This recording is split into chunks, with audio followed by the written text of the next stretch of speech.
एक छोटे से गांव में रात होते ही अजीब सन्नाटा छा जाता था। लोग कहते थे कि जंगल के उस पार एक जादुई चुड़ैल रहती है जिसका नाम था काली छाया। वो चुड़ैल किसी आम इंसान को नहीं बल्कि सिर्फ मर्दों को अपना शिकार बनाती थी। रहस्यमयी जंगल। गांव के बाहर एक घना जंगल था जहां कोई जाने की हिम्मत नहीं करता। कहते थे कि रात के समय वहां से धीमी धीमी हंसी सुनाई देती थी, जैसे कोई तुम्हें बुला रहा हो। पहला शिकार। आओ आओ मेरे पास आओ आओ।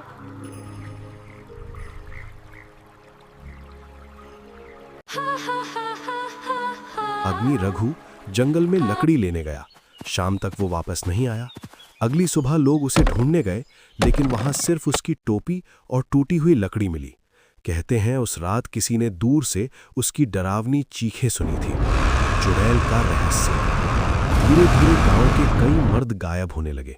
एक बूढ़ी औरत ने बताया, वो चुड़ैल पहले एक साधारण औरत थी जिसे गांव के कुछ मर्दों ने धोखा दिया था। मरने के बाद उसकी आत्मा बदले में बदल गई।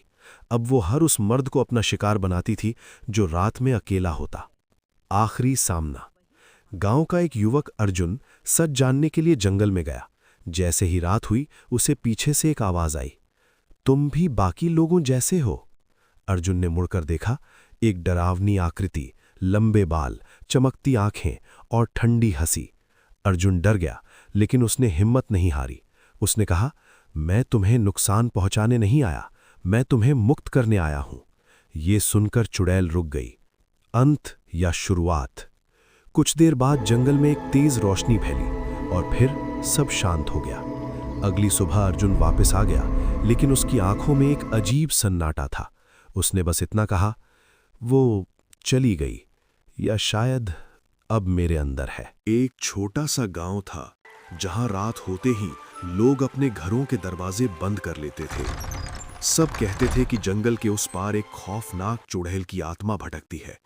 लेकिन ये आम चुड़ैल नहीं थी। वो किसी आदमी के अंदर घुस जाती थी और फिर उस आदमी से ही दूसरे मर्दों का शिकार करवाती थी। पहला शिकार। गांव का रमेश एक रात देर से घर लौट रहा था। रास्ते में उसे एक औरत दिखी, लंबे बाल, सफेद कपड़े और झुककर खड़ी हुई। जैसे ही रमेश उसके पास गया, वो गायब हो गई। अगले दिन रमेश बिल्कुल बदल चुका था। उसकी आंखें लाल, आवाज भारी और चेहरे पर अजीब सी मुस्कान। आत्मा का खेल। रात होते ही रमेश चुपके से घर से निकलता और गांव के आदमियों को एक एक करके मारने लगा। लोगों को समझ नहीं आ रहा था कि कातिल कौन है या कोई शक्ति का खेल चल रहा है। एक बूढ़े बाबा ने सच बताया, ये चुड़ैल की आत्मा है जो आदमियों से नफरत करती है। वो उनके शरीर में घुसकर अपना बदला लेती है। सच का सामना। गांव वालों ने रमेश को पकड़ा, लेकिन जैसे ही उससे बांधा गया, उसके अंदर से एक औरत की चीख निकली, मैं सबको मार दूंगी, किसी ने मुझे जिंदा जला दिया था। तब पता चला, सालों पहले गांव के कुछ लोगों ने एक बेगुनाह औरत को चुड़ैल समझकर मार दिया था और अब उसकी आत्मा वापस आई थी बदला लेने। अंत या श्राप। बाबा ने हवन करके उस आत्मा को निकालने की कोशिश की। जोर की हवा चली, दिए बुझ गए और रमेश बेहोश हो गया। सुबह सब नॉर्मल लग रहा था, लेकिन उस रात एक और आदमी गायब हो गया। शायद चुड़ैल अब भी किसी के अंदर छुपी है। क्या शानदार